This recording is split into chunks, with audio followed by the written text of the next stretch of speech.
So we're live, here we go. All the messages just popped up. G'day Dwayne, how you going mate? Very first one here. We've got any better and I'd be deadly. There you go. Aboriginal saying right there. If you come on here, we have the decency to give Kaz a thumbs up before you leave. Yeah, thanks mate. Cheers. Joshy, how you going my man?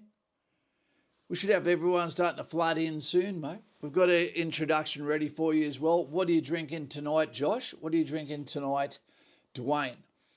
I'm rocking with the Senorita, the Coca-Cola, the best brusher of teeth. Tonight's going to be interesting too. I'm going to enjoy it. I like this. I don't know why HBO, I think it was, that made Band of Brothers. I think they made some mistakes with the scene we're going to be extrapolating tonight. We've got an introduction we'll put on in a moment when a few more people get on. How's the sound? You know, how's my face, my head looking for the camera tonight? Hopefully it's good. So we've got 5 viewers on here. Let us know who you are. Coffee, good to go. I've already had 2 today. You know, I could drink 10 easily, but I don't ever want to give in to the caffeine god completely. I like a bit of diversity, but not DEI, if you know what I mean. G'day, Oz off. How you going, mate? Sounds good. Joshy Ford, sounds is good. Thank you very much. Well, team, what I'm going to do, the voice, sounds and face is beautiful. The voice. Thank you for the appreciation right there, mate. We've got Cobes or Nobes. Jennifer G, g'day up north, girl. How you going? I'll whack this on before we actually get into what the reaction is going to be about tonight, so you know exactly what we talk about tonight. I'll crack a can. You know, while we're sitting there, we've got Alan. That is the name of my uncle that died, got killed by friendly fire by one of his friends in a shooting accident. So Alan, not Alan, sorry, that was Stuart. Alan was my other uncle that died of blood poisoning. Lanky, good evening, Kaz. Good conversation before. Sorry we had to call it short because we're getting ready for this one. Let's have a look what we've got to say here for the introduction. I'll be straight back to you. Hey team, how are we going? It is Kaz, and thank you, Dwayne. You were the very first to comment tonight on stream night, Monday night. Tell me why you don't like Mondays. Anyway, tonight we're going to be talking about a mechanism which is called H-hour. It's a control measure, you know, and it's something that's been getting used since the eons of professional soldiering. It dictates to us that it is go time. It is the green light, so to speak. It means that everything is about to occur. It is the second stage of the attack. Being preparatory stage is now completed. We cross the LD, which is the line of departure, and that means we're going into the assault that is marked by H hour. That is go time. That can mean any time on the clock. But H hour, everyone understands what it means. So we're going to be talking about it tonight. We're going to be using the Band of Brothers, the Crossroads, as an example of how this works. It's incorrectly done in the movie Band of Brothers, but I'm not sure if that was a Hollywood stuff up or whatever. But we'll be looking at Lieutenant Winters as he takes his guys into chaos. And then from there, I'll extrapolate as an infantry veteran, infantry instructor, coalition force instructor, and give you a bit of knowledge. You know, this is not a black art. It is something that every country uses, and it's something you need to understand. And you do need to know that there is no more time for talk when it's HR. It is go time, no tapping out. Tap out is for sport. Tap out is for people that simulate warfare. So guys, let's get to it. Welcome to tonight, and do me a favour, subscribe to the channel. You know, everything we do, you know, we're a team. So help us out there. Press the like button, subscribe. Let's get to it. Have a sense of humour. See you in comments. Let's roll. So, there you go. An introduction. Dwayne, there you go. We didn't forget you straight away. Mate, brought you up there. So, let's talk about it quickly. We're going to talk about tonight, the Crossroads here. We could be using the Battle of the Neck in Gallipoli here. It's got an absolutely perfect example of the LD, line of departure. So has, I'll take these off for a second. So has the light horseman. We actually see the people muster into a position There is fire support already hitting the enemy locations. You see the guys form up, and what you're used to hearing is the whistle, the trench whistle that indicates go time.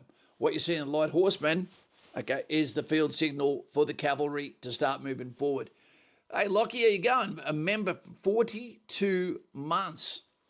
That's a long time, mate. And you're at the critical rank now. It won't let me give you any more rank. Well done.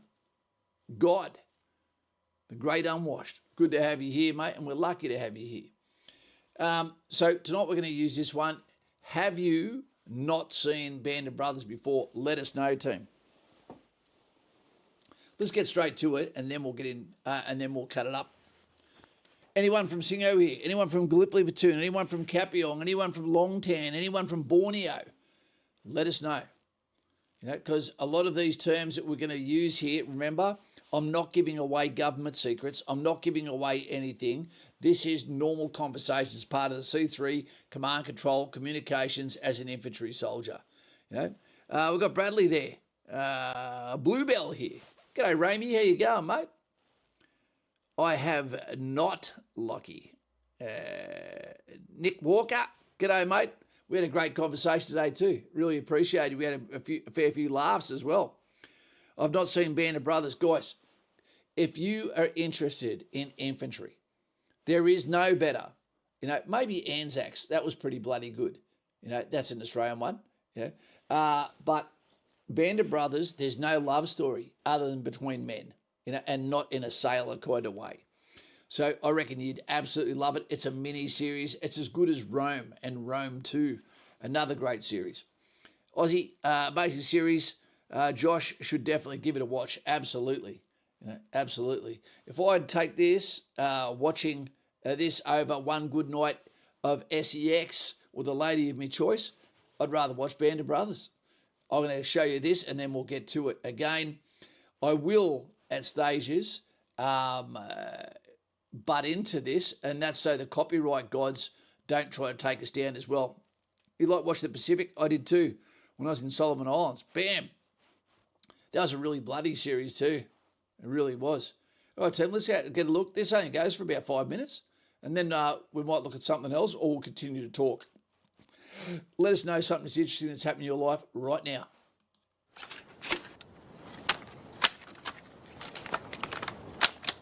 Go on the red smoke.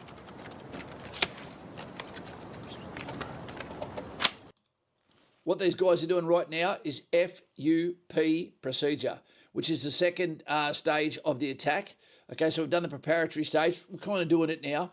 What is likely to also occur is either you have a loud attack, which might already be, you might already be in contact in some kind of way and you've gone around to a side. H hour becomes a designated time where we can say H hour is 11:58. H hour is 12:02. The watches are synchronized, so we all see it. We can do the countdown. And if it's a silent attack, you know, what might occur is on H hour, that is when at the same time that fire support goes bam and lets the enemy know we're here, pin them down, shape them with indirect fire behind them, etc., hold them in location from a 90-degree angle. A moving call sign has gone around to an assault formation, which is extended line, 10-metre spacing or 5-metre spacing with a commander, depending on the size of the call sign. And one of the things he's going to do is walk behind each man and give him a bearing. You know, that is your bearing. Stay on that bearing. Look at that distant point. Stay aligned with that tree. Don't converge on each other or get in each other's way. Don't block left. Don't block right unless you've been told to do so. And then from there, fix bayonets. Now, I know we don't really carry the bayonet anymore, and I'm not sure we do it because we carry so much bullshit gear, just like the police do, you know, or whether it's because they think that it's redundant, which it's not, because it's a mental message as well. When you fix that bayonet on and you know you're going to take his ground, take his postcode off him, and this also is another reason why, again, I've said before, women don't belong in infantry, especially, is because you need to be able to go the whole way. You need to be able to fight the guy to the death, you know, using whatever, using fingernails, using your combatives that you've been taught, using the bayonet, etc. But it also lets him know when he sees the glint of the steel, that you're not fucking around. Yeah, you're there. JG, jump on Veteran Chronicles of Warriors in their own words. Podcast to hear from the actual Bob, the Band of Brothers Vets. Yeah, that's awesome. And it's very, very emotional. And sadly, none of them are with us anymore. Let's get to it. So this, at the moment, this is the end of the preparatory stage.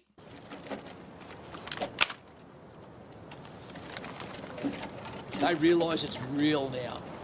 Platoon commander.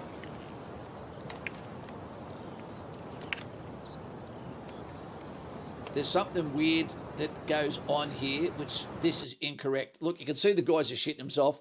Just in front of them, a metre to 2 metres in front of them is the LD, which is the line of departure. Once you cross that, you cannot turn it off. Once a whistle is blown, you cannot turn it off. Now, what you're about to see is something that is actually inaccurate.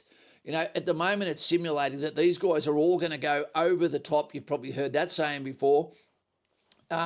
With no fire support going in. That doesn't happen. And we also don't throw a smoke grenade to cause obscuration for an assaulting force, because all it does is blind us and an enemy shoot through the smoke. Always be careful when you throw smoke. You're letting people know exactly where you are. So this is inaccurate. So I'll talk more about that in a moment, but let's keep going. Okay, so how are you tonight? I'm good, Cal. I'm good. I'm shitting through the eye of the needle. I hope I'm not getting sick again, but let's go. You said no women. Then the first thing you describe using is fingernails. Have you ever suffered from them? I have. I've still got back scars now, I reckon, my man. You can send women in catapults so they're nagging as they land onto the battlefield. Yeah, indirect fire. Look at their nervousness. So none of this makes sense. Him starting this, giving away his position by throwing a smoke grenade and then running. No, wait for the signal. So there's no need for him to be running at the moment. Normally when you come out of an FUP, what happens is the weapon is up in the shoulder. You're looking over the sights, and anyone can be the first person to fire as soon as you realise an opposition force can see you. So at the moment, what would actually happen is they must know where the enemy is. Yep. I don't know how they know at this stage, because when they get there, they're surprised by what they see. But what would normally happen is extended line, one section or two sections up, a section behind, would be up. They'd be walking at a very brisk pace with their weapon up, ready to go with anyone permission to fire once they see the enemy. And then from there, you go into the attack. So this doesn't make sense. Jesus. AV2. Here go the lads. Cardio.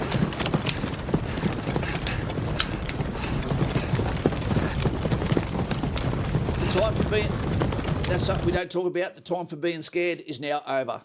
You've crossed the line of departure. It's like hitting the dance floor. You go on there, can't dance. You're in a miner's bar. You go, and I don't mean children there. I mean miners, as in like coal miners, etc.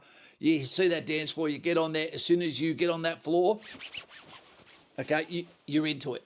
Right, Summer is 69 in your mind, even if she's listening to Taylor Swift. Let's keep going. You don't want to be the first one there, but you better not be last.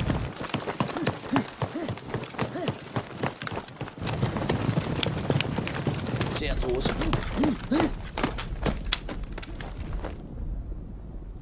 Bam. So what we're looking at here, I believe, there's one or two things. Either this German soldier was taken as shit, or he was a sentry. Now, if he had been a sentry for a force that is doing administration, maybe an assembly area, etc., he wouldn't be where he is. He'd be up on the high ground, looking out like a meerkat, and you'd have a lot more than one of them. In every area, there'd be sectors of responsibilities where sentries would be out. If you goof off as a sentry, you are the front door to your house. If you goof off, you're leaving that open, knowing there's a bad guy out there that can come in and exploit your family. Never sleep on picket. Never leave picket unattended. Never have single pickets on operations. It's always got to be a double picket. German guy got caught off guard was a sentry, or doing a shit, or maybe making love to himself. Oh, there we go.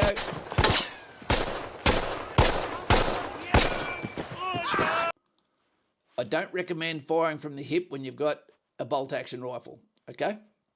Or, you know, a limited amount of rounds. So what that is, looks like a company of German soldiers that they've just stumbled upon, lying up, waiting for whatever is about to happen next. Let's keep going.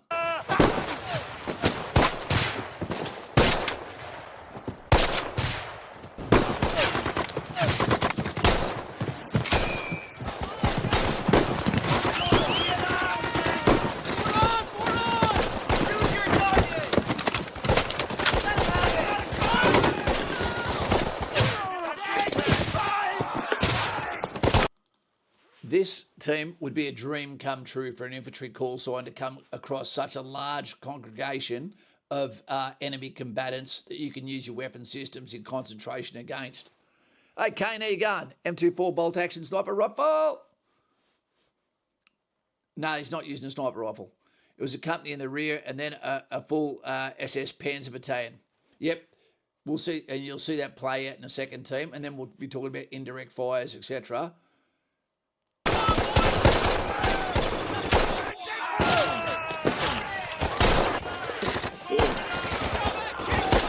This is how you would have wanted to catch the Taliban in a group like this. Holy shit! It's a whole other company! Oh shit!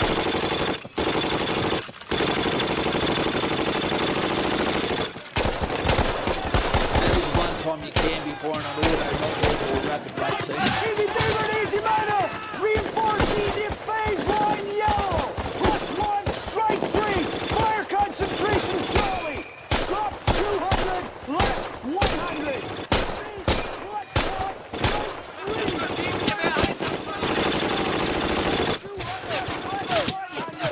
Shoot him in the back! In the open! Fire for effect! Over! House! Okay, you would have heard him then say fire for effect. So basically, let's remember the radios were dog shit back in those days. The communications, there's no guarantee that you're going to have that online with VHF, which is very high frequency radios. So what happens is, before you do an attack, you would make sure your gunfire net is online. You would have allocated to you assets, whether it be indirect fire, which could be mortars, it could be artillery, it could be HIMARS, it could be fast air, all of these things. You'd have gained communications. If this was a deliberate attack, then he probably would have already had them silently adjusted onto that target. You know, so when instead of calling, because you'd normally have to adjust, and you do have to adjust when you do a danger close mission, and you'd call beyond them, and then you'd get it onto line OT or bring it in with a double adjustment and bring it in from behind them, shaping them, bringing in close, close, close. Once you believe that you were in the vicinity, then you would call fire for effect, which means instead of adjusting with one piece of artillery, mortar, etc., what would occur is they would all then fire their ordnance in accordance with the fire control order on that objective. Winter said in an interview that he still sees that kid's face still. Man, you would. A very intimate moment. Snell, snell! Bitte nicht schießen. Polarisch. Wir sind Polish. What's he saying? He's telling me that they're Polish. Don't you believe it? There ain't no Poles in the SS! Move! Someone's here! There it was.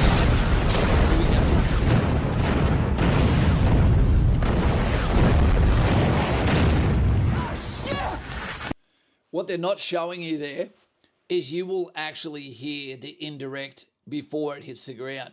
So when you call for indirect fire, you know, post H hour, etc., it can be pre H hour. You're actually going to hear the pump, you know, when they do an adjusting round, or pum, pum, pum, pum, pum of each gun firing their round, and then it's going to, especially fire for effect, And then what there will be is a time of flight before the rounds land, and you'll actually ask for what splash is. How long is the time of flight for those rounds? When can I expect to see them? So that you know, so you can get your guys down. If you're moving towards an area, you can stop your guys so that they don't get themselves into harm's way from your own friendly fire. And then from there, again, you can say repeat, etc. Give a battle damage assessment on what's going on. But it would have taken a lot longer than that artillery just took then to actually be landing. And I dare say it would never be as accurate as that, until you've adjusted it properly.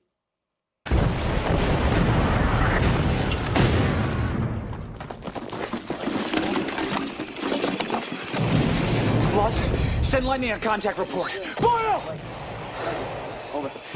Easy. Get up there where you can spot the fall of those rounds. Go.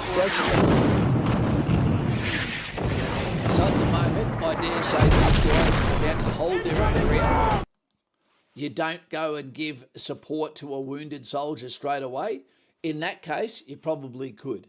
But normally, if someone has actually been shot, then that means they are in the sights of someone who has a good lanes of fire on that area. If you go over there and try to give first aid before you clear the danger, you're going to have 2 casualties, then ultimately 3, until you get to the stage where you can't leave anymore.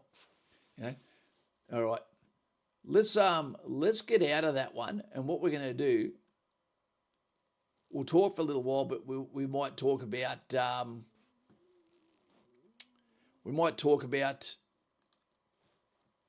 the Light Horseman, an Australian version. HR is a very scary thing, team.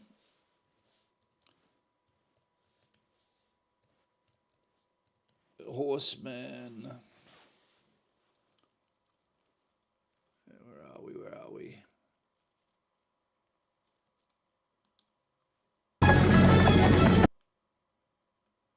Wait 2 seconds.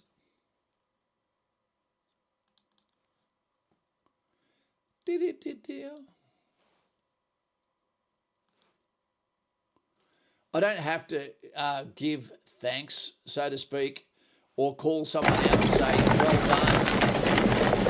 done, all of that sort of shit, because this is just someone else, Johnny's war stories. Well done, Johnny, who's actually pirated this video and put it up there. So all we're doing is giving a bit of respect to something that is up there.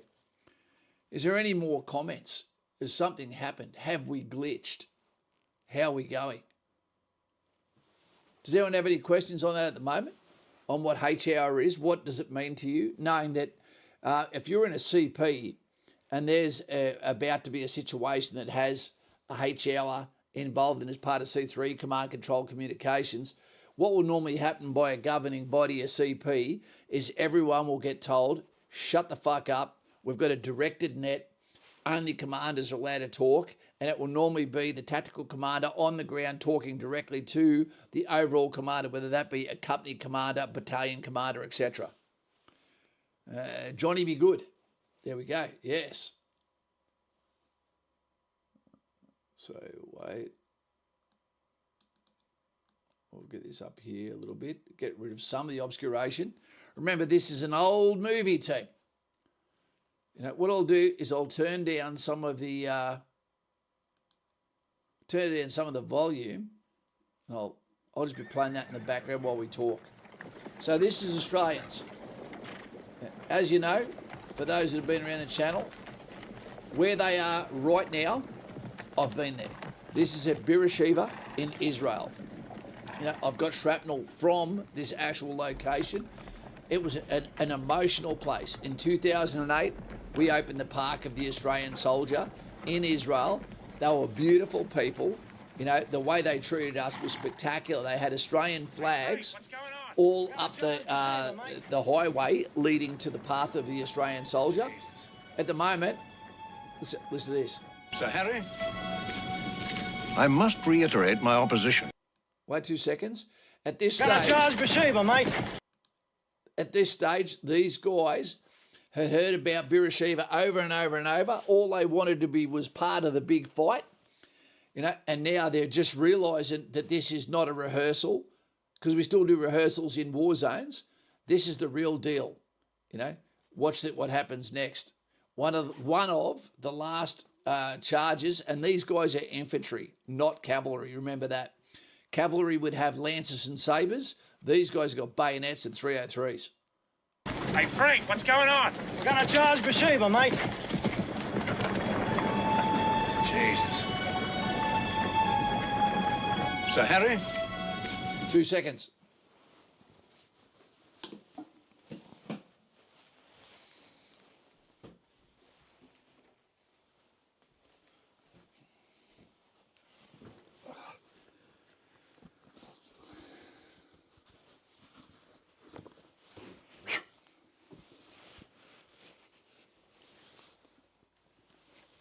This is not going to work.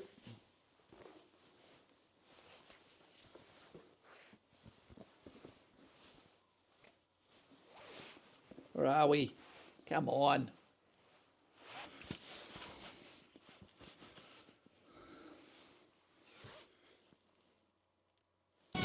I must reiterate my opposition to this maneuver. Harry You Chevelle. have. Okay, get the point.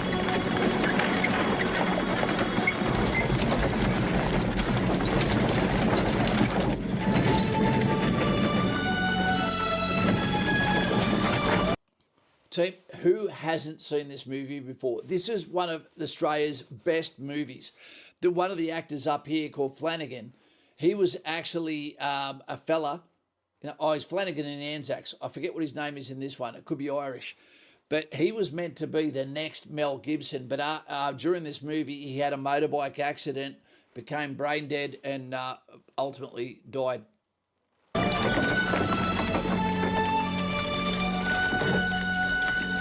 Here he is, the Good luck, command gentlemen. party. Italian attack on Beersheba to get the wells. They were told, if you win, Colonel Grant, I believe, was the commander. K-Dog would be able to tell us more about this. And they were told that if you take these wells, this could be instrumental to the winning of the war.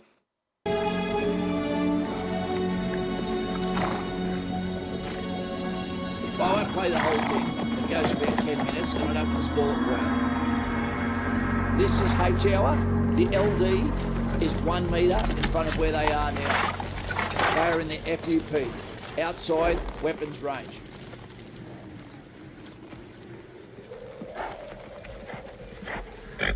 The plume is from the emu, and it had to be plucked from the arse of an emu by the light horsemen, so that they could actually qualify to be one of the horsemen, show that the horsemanship was good enough. Let's go, Grant. Boom. There's no more tapping out. This is it, the real thing. No stopping for casualties.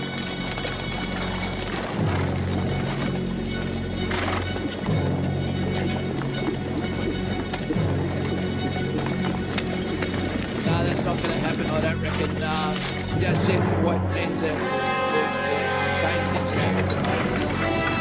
Tried that a couple of times.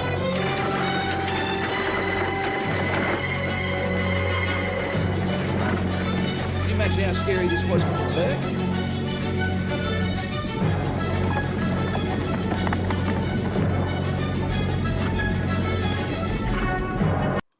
Two seconds. Let us know. Thumbs up if this is the first time that you've ever seen this, the attack of Beersheba. Let us know. You should have learnt about it at school. They've learnt about it in Israel. Red Corn Chip 1 will be watching. Hey, Kaz, I hope you're going well, mate. Enjoying the stream. Cheers, Frank. Frank, good to have you here, mate. Let's have a talk tomorrow if you can. Senor Dylan. Is this anyone's first time here? First time watching the Charge of Beersheba.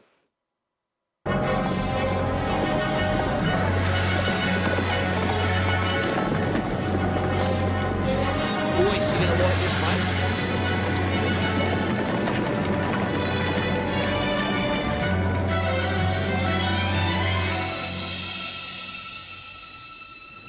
So the British bush cavalry then. advancing on the eastern flank. They are not cavalry. They're Australian light horse. Whoa! Wait until they dismount. Then fire! So remember, they've never done before this a mounted charge.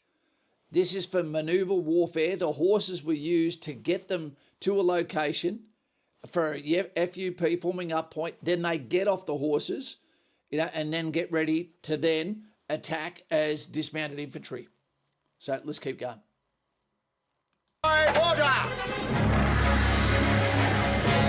Remember, these commanders keep thinking they're going to get the fuck off the horses.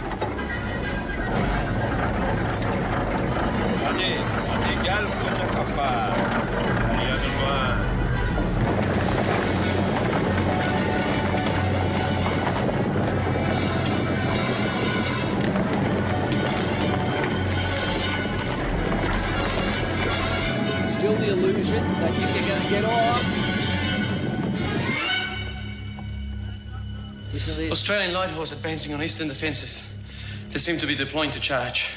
They won't charge. So there was Germans and Turks there.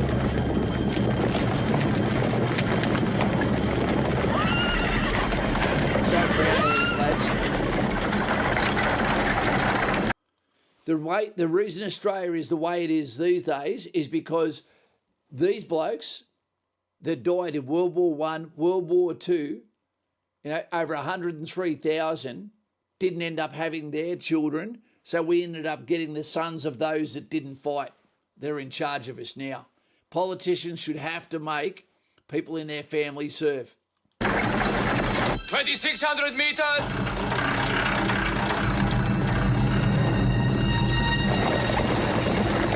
Here's Beersheba.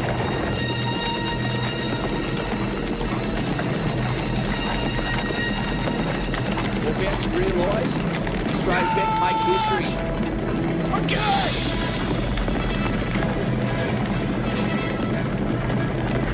Let's do it. Excellent film work.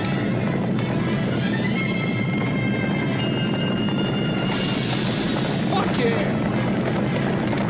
What you doing?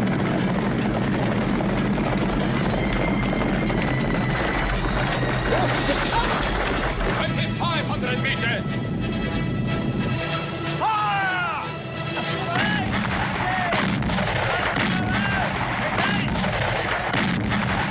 Quickly have a look at Google. Let us know how many casualties happened at the Battle of Beersheba. It's nowhere near as many as you think. These guys have balls of steel.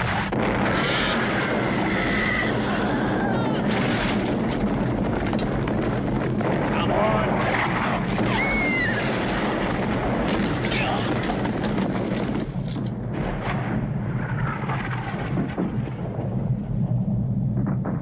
Let's go, Harry.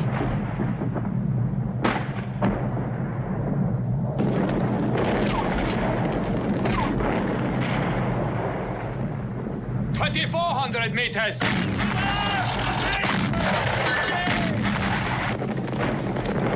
Until we don't want to fight fucking infantry, that's for sure. Who do you reckon shooting at us? The Turks or the silly bloody Poms? Taz.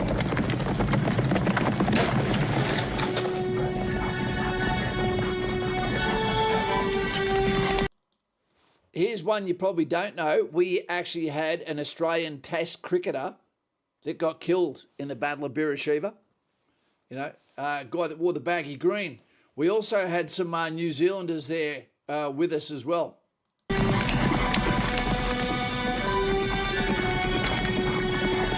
a very sad movie too.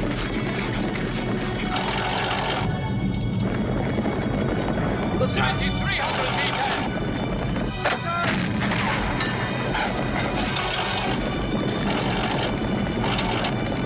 2,100 meters! We can't do it!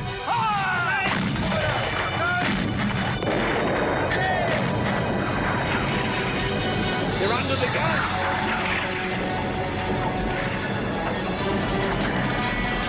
Come on. guns. It's about to be hand in hand between the Ottoman fucking Empire and the Australian grunts. Withdraw the guns! Withdraw the guns! Fuck you!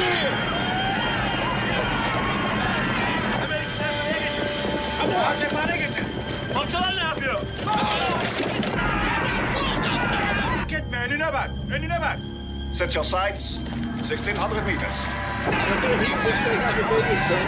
Set your 1,600 sights. metres, that bullet won't even go 1,600 that meters. far.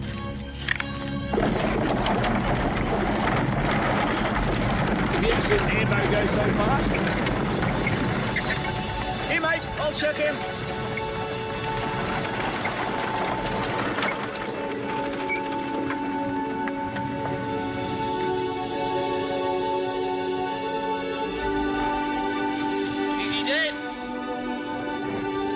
That's his best mate. What's the matter with you? Is he dead? He got a core transfer to medics.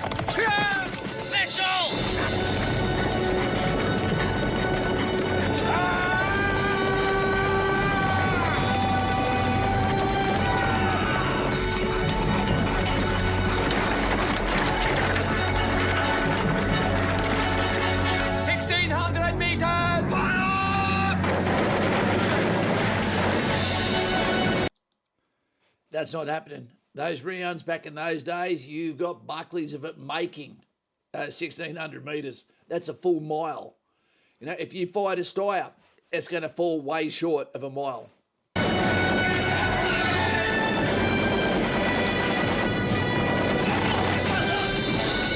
Cinematics, I get it.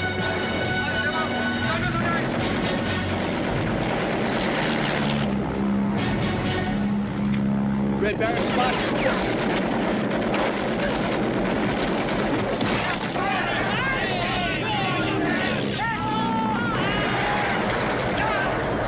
It's devastating that we had to leave the horses behind,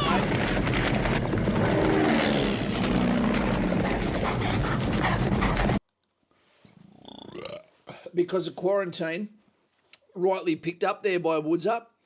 Because of quarantine, we weren't able to bring the horses back except for one. You know, was that Bill the Bastard, the horse they brought back? And the sad thing was, a lot of the actual light horsemen had to go and actually put down their own horses.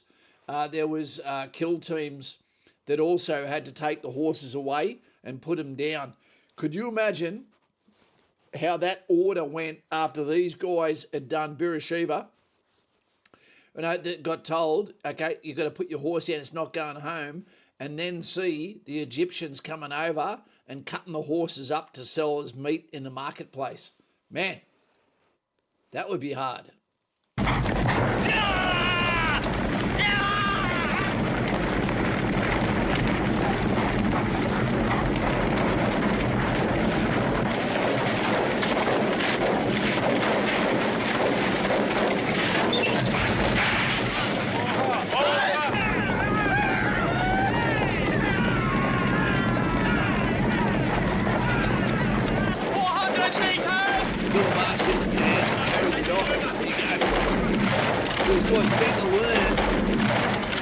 Remember, it was Australian forces in Palestine and Israel that ended up kicking the Ottomans, breaking their back in the war.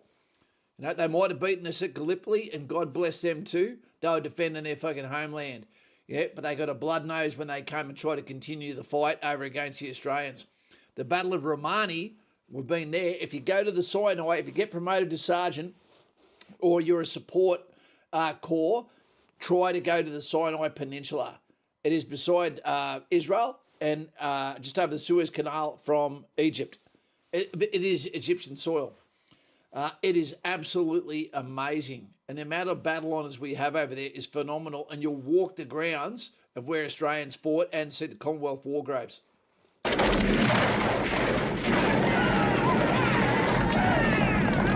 are these guys? Hold your position!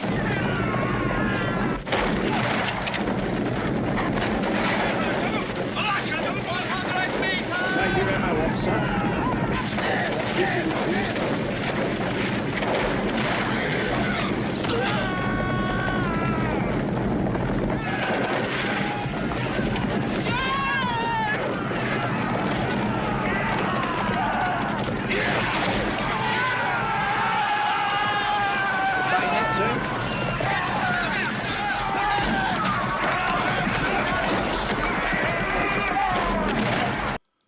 You're not looking at inner Sydney.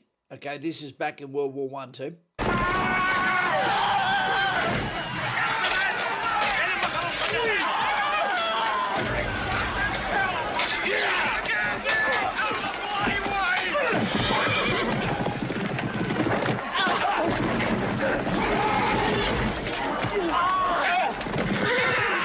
Apparently, Australians are known as not liking taking prisoners.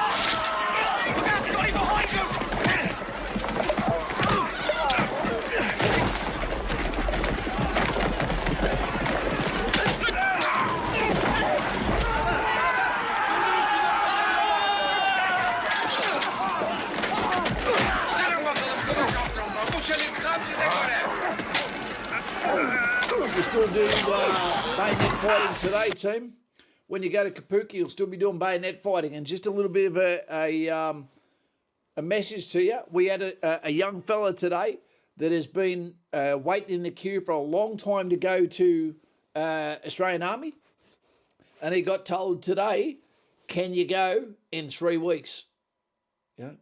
They just rang him up and said, you're going to the front of the line, 3 weeks, you ready to go? He's did the smart thing, said, yes, I'll make it work. So he knows who he is.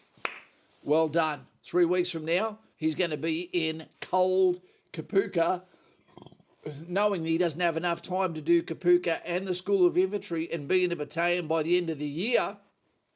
So everyone that gets in now will be getting Christmas leave off as training leave. Cooper, I'm wanting to join the ADF. I want to do artillery. I still have to do my year 10 in TAFE, but I'll have enough time to work on my fitness, start going to the gym and walking every day after work.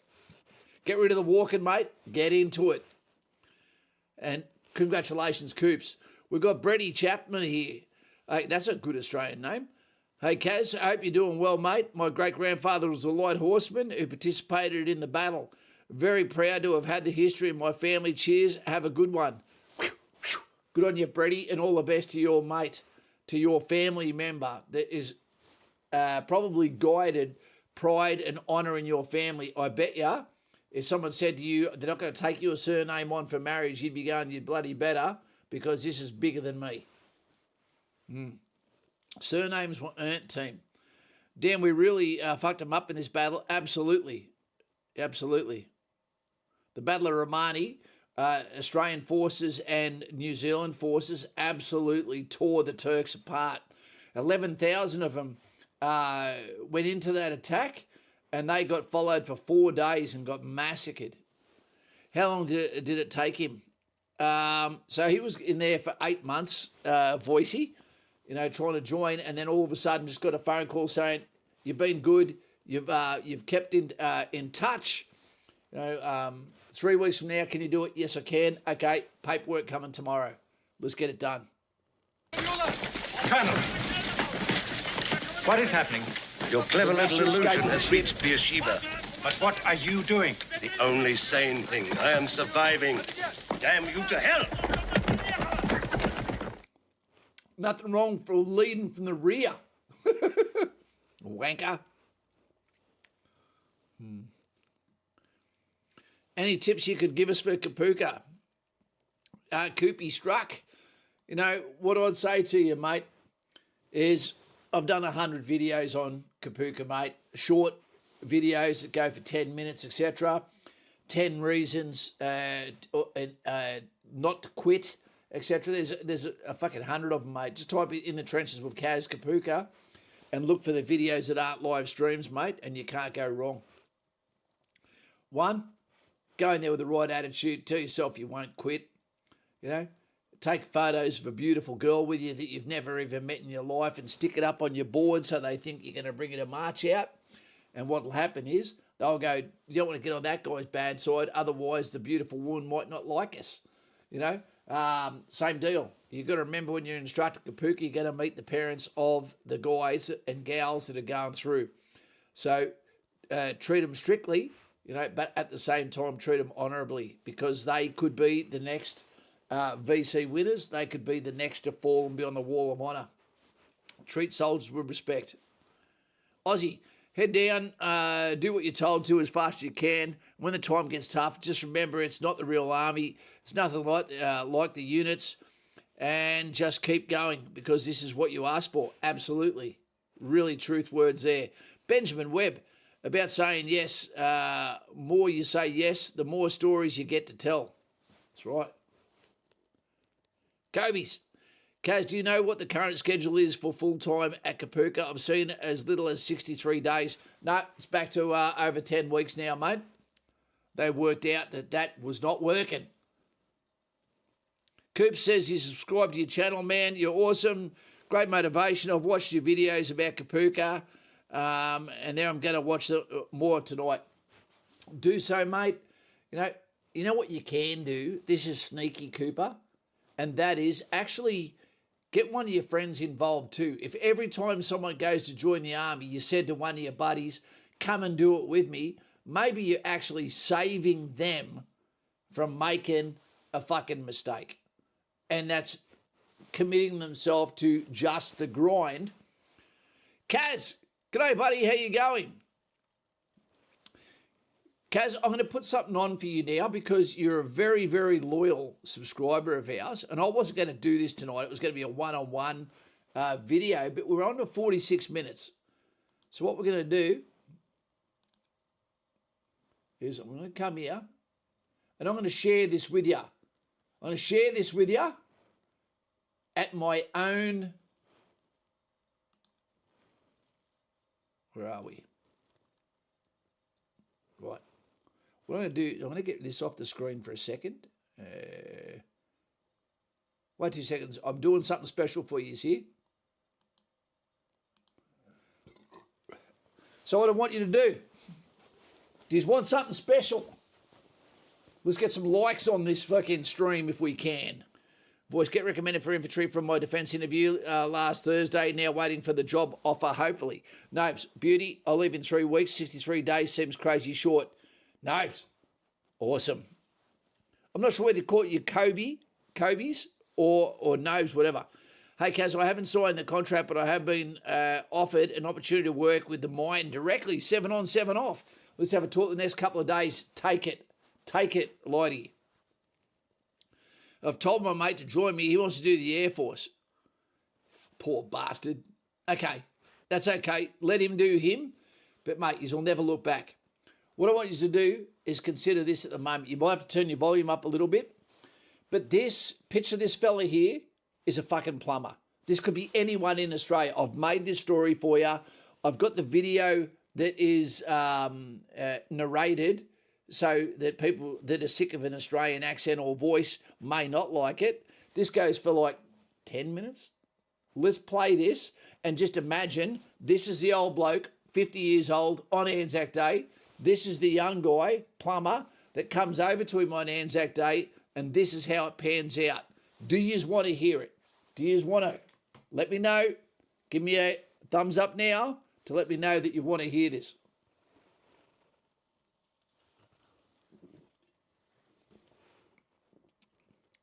We're doing this just for Josh. Just for Josh. Now, what I'm going to say to you as a pretense before we do this, ask yourself, I said this to someone yesterday, Christian, one of our other fantastic subscribers, Patreon members and moderators. If you are someone that's about to go to university, or someone who's going to be a plumber and do a trade, or a soldier who's about to go and commence their first 4 years, which is their full required service of obligation contract, what do you have at the end of 4 years? The uni student's going to say a fucking big hex bill, whether they pass or whether they don't. Probably a job at a coffee shop, but they're also going to have some sort of understanding there is or is not a job waiting for them, etc. They'll have had no adventure. They'll be living on ramen noodles, and they might not even have a belief in that career. Okay, the guy that is the plumber has probably been working on the fumes of an oily rag, getting treated like shit, no time off, and all he's doing is breaking his back for someone else. And the soldier at 4 years, probably getting ready for promoted, may have been overseas, could have $100,000 in his bank account, might be getting ready to do special forces training, has got friends for fucking life, has had over 24 weeks off during that period, full paid. Now, more than that. Okay, up to 48 weeks, because it's up to 12 weeks a year that we get off with training leave, commander's grants, earth leave, etc., BRL. So taking that into account, the benefits all go to the soldier, front loaded. Let's go.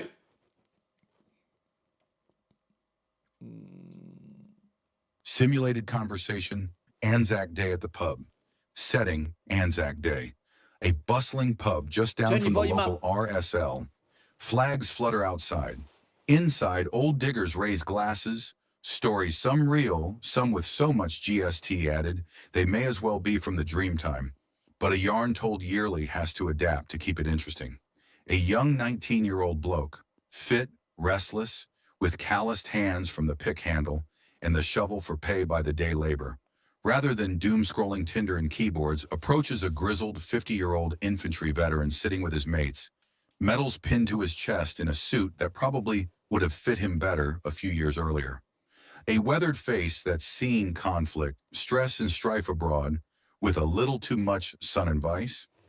Excuse me, sir? Mind if I ask you something straight up? Depends. Is it a real question or just piss and wind? We hear it all on Anzac Day. Not trying to be rude, mate. You can drop the sir too, lad. We are all equal here, mate, is fine. It's an easy name to remember. Real question, mate. I'm stuck. My mates are all starting trades. Plumbing, sparkies, and some fly-in, fly-out work. My old man's a plumber. Wants me to join him.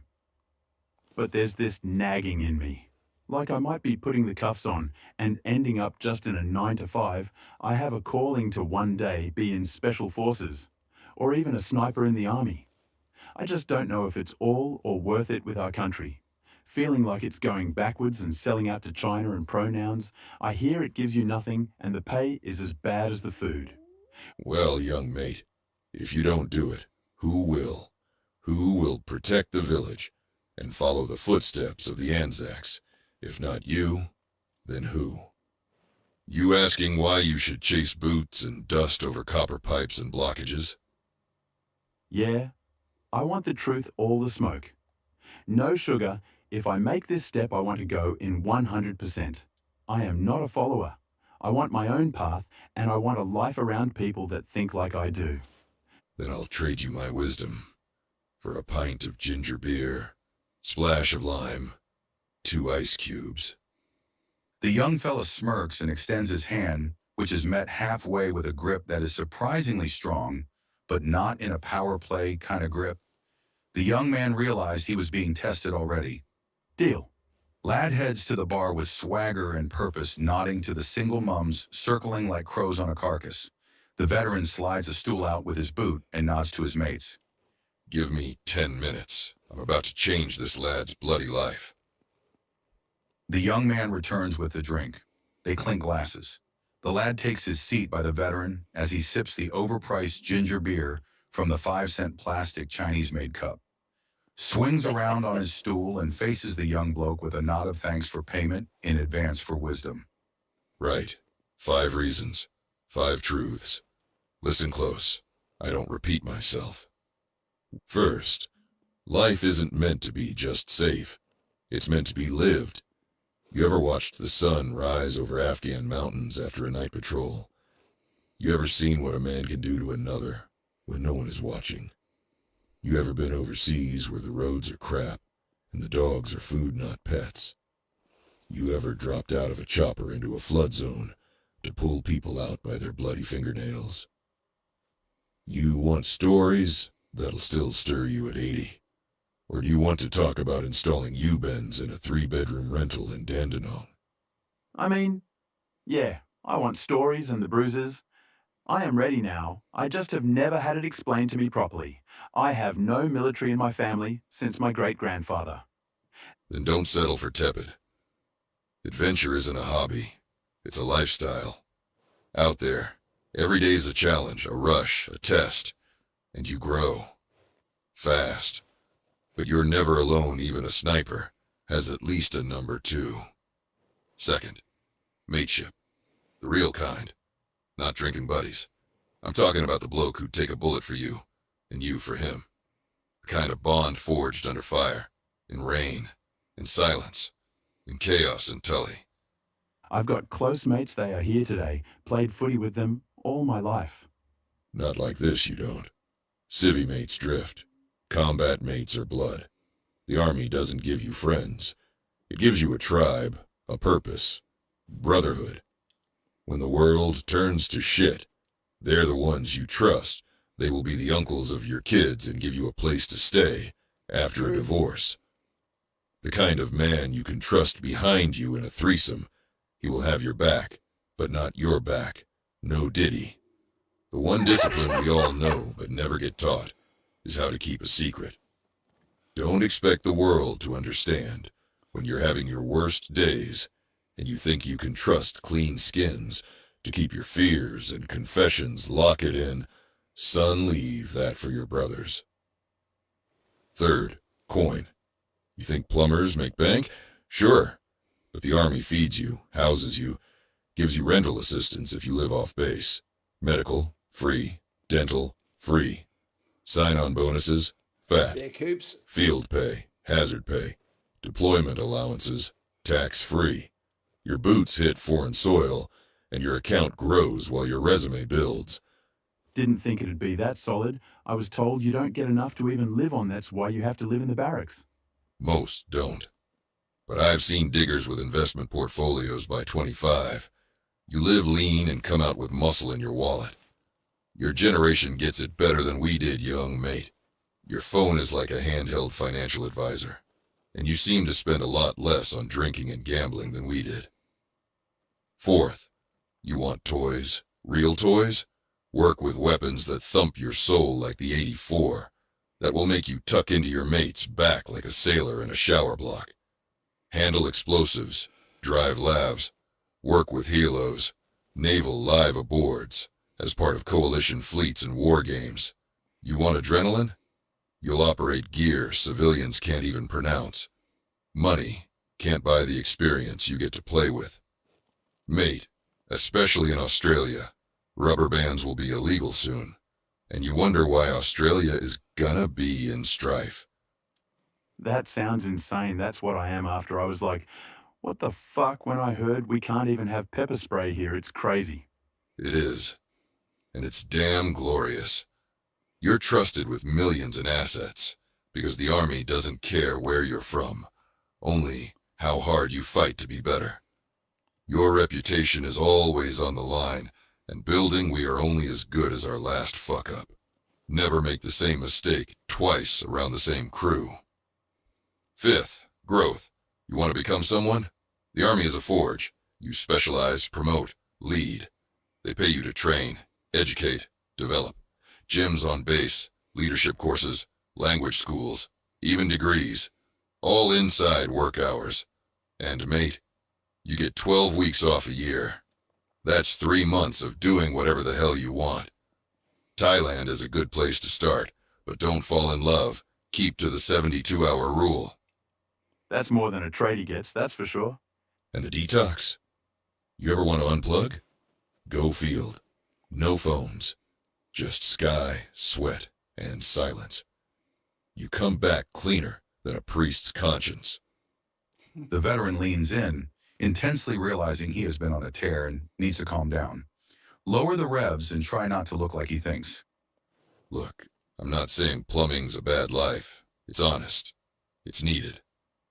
But you ask me, you don't sound like you want pipes and call-outs. You sound like you want to see the edge of the world and find out what you're made of. That calling you feel, it's real. You ignore it long enough, it'll turn bitter. It'll rot. What if I don't go for it or I don't get in? Then one day, 40 years from now, you'll wake up with a sore back, a cold mug, and no stories. And you'll wonder if you ever really lived. Because here's the truth, lad. Time waits for no man. Either chase life, or wait for it to bury you. The kid sits back, processing, pint untouched. The veteran nods, turns to sip his ginger beer, lime sharp in the glass. Now, you want more? I've got a dozen more reasons where that came from. But it starts with a choice.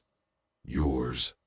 I've seen too many men in my life, young mate, that are broken shells of themselves. But it's not because they served. It's just they have no stories. They have no voice. And by fuck, they have no time left to change it. I suggest you go subscribe to Matty from Zero Limits on Spotify, or In the Trenches with Cass. You will get the gist and realize you have always been one of us. You just need a little shove. See you next year. Young mate, lest we forget. Moral of the story. If you feel called to something greater, go. Because the clock is ticking and nothing stings like the regret of never having truly lived at all. Right on. Now, with the narrator, I don't know whether it was because of my punctuation or whatever, but I wrote that story. It was so that you could hear it from a different perspective rather than just mine and uninterrupted. I hope you liked it. The content makes sense to someone. If they were to come here and listen to that, you would hear the actual the summary of what the message is. So I hope you appreciated that. It took a long time to make. It just didn't come out as clear as I wanted it to. All right. What else we got? What time is it? So what we'll do, we'll say goodbye to the old bloke there. And there we go.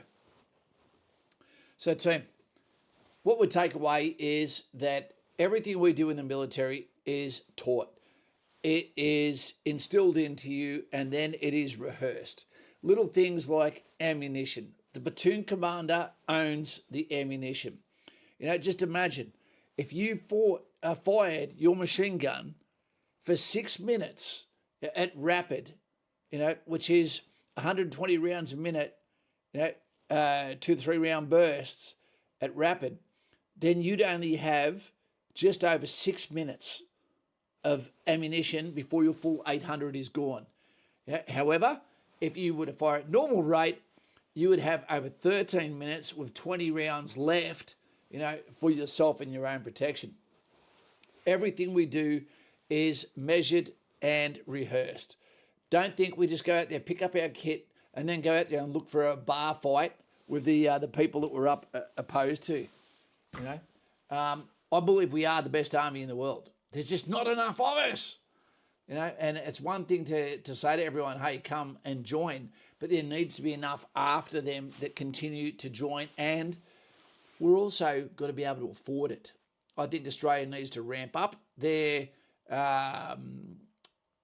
defence budget. I think we need to either consider national service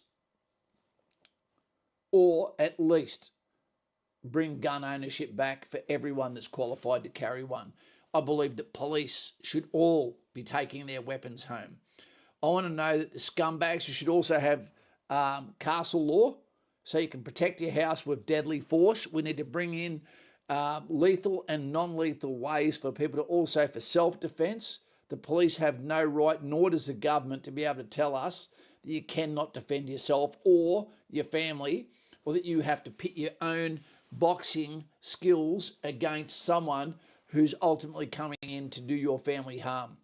You know, that is why the Americans should never give up their gun laws, because the one thing that is terrifying for any nation is to know there's more than 1 billion guns in America, you know, and the amount of people you would lose if you came and tried to take from them what they own, what they love, and what they believe. Cal says, the bit at the end about regretting not ever going for it is spot on. I know a couple of people who I look up to say their biggest regret in life is not ever going into the army. Absolutely. It's one of the few roles, careers that almost every single man says, yeah, I actually did think about it. I thought about going as an officer, or I thought about going to Air Force, or I thought about going to the Navy. Paper, scissors, rock. almost every single male has looked out into the fog and thought what's on the other side. You know, if you get money and you get stability and you get qualifications, is that because it's convenient for the lass that holds your hand, or is it because that's what you wanted to do? Was your mission always financial? Yep. I reckon in many ways I've had a better life than Warren Buffett. He might have the money, you know, but I've had a great life. I've got the scars, I've got the busted butt, I've got the busted back, and my mind, you'd say, is frazzled. But I'm here for you guys, and I really do want to see you guys have the best life you possibly can and be able to look at yourself in the mirror. Hour in, 3 minutes, Kaz. Naughty, yeah. We were duped. Only fools gave them up. Yeah, Vito, I was a fool, but, you know, I had a SKS, you know, and amongst us in the rifle companies, man, there was hundreds of weapons. Yeah. Simon Powell was here. He would be saying, press the thumbs up, you bastards. Yep.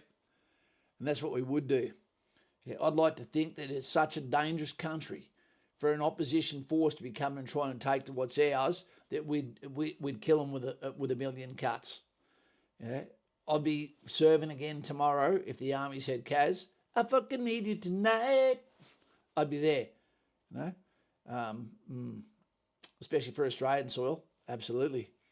You know, but you got to look at who you're protecting these days. Someone in Victoria, you know, that votes for Albanese, you know, who believes in pronouns and shit. You know, I wouldn't fight for them. I wouldn't get off the Titanic for them either. I wouldn't stay on the Titanic for them either. Sorry. But anyway, team, I hope you took something out of it tonight. The summary is, okay, H-hour is the most important thing. It separates peace from chaos. That is when Australian soldiers, all soldiers, it divides us away from probably what you're seeing a lot of the time, which is a continual rollout that's occurring in Ukraine at the moment. Deliberate attack, looking at what the enemy's capabilities are, what they can deliver, the best time of the day to attack, cause a distraction, cause eyes to focus that way, and then you come in from an unexpected flank using combined arms, maneuver, indirect fire, infantry dismounted or mounted, and from there hit them like a sledgehammer and just keep going. Rifle laws are getting worse for owners. Yeah, like we're saying, Nick, you're not even allowed to have pepper spray in Australia for ladies that are walking in the streets. That's disgusting.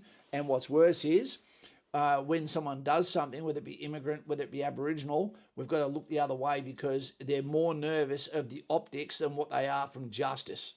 It's an absolute disgrace. And I believe that when a judge gives parole to someone or gives them bail, you know, and they go out and reoffend, that's all on the judge, all of it. Cheers, guys. Appreciate the streams in the leading to enlistment. Great to stay motivated and remember my why. Well put. I like the way you did that. Okay, guys, if you're interested, get involved. Get in the below in remarks and shit. You know, you can come and join me for one-on-one conversations on the bat phone. Other than that, I appreciate you. You know, I hope that the volume wasn't too low on that story I made. I hope it didn't come across as boring. But, yeah, we've only got this lifetime once. And so many people have done so much before us and lost all of their tomorrows so that you could take yours for granted now. All right, take it easy. Nutsu Cow, the White Warrior. And, yeah, let's make our lives matter. All lives matter. Not all lives matter. And some people have made enough of a mess. They don't deserve them. Bring back the death penalty too. Thanks, Eastman. You're the best and have the best information. Thanks, Coops. I think it's just this context of what we talk about, mate, that makes it important. Cheers, all. Keep safe. Brady, yeah, is not held to account. Which one are we talking about? Have a good one, Knights. See you, Lanky. Nick, I've heard if I defend myself with my fist, I can lose my rifles. Absolutely, you can. All you need is a false claim also by a missus or a domestic partner, and your guns are gone as well. Now you've got to ask yourself, if the government in Australia doesn't allow you to defend yourself with lethal means being a weapon system or laws or justice, also does not allow you to use non-lethal means. You're not allowed to use anything under the pretext to for home protection, anything. And now we're also getting cracked on with economic rules that are decided to get us there. What is the outcome? Who is actually in charge of us, and what do they really want of the Australian people? Because I can guarantee you one thing, it's not your welfare. If it was your welfare, they would have got rid of smoking. They didn't do that. Yeah, you can love your country without loving your politicians. Right. Love your family, but love your family, you only get one until you get married. Alan, see you later, team. Take it easy. All the best.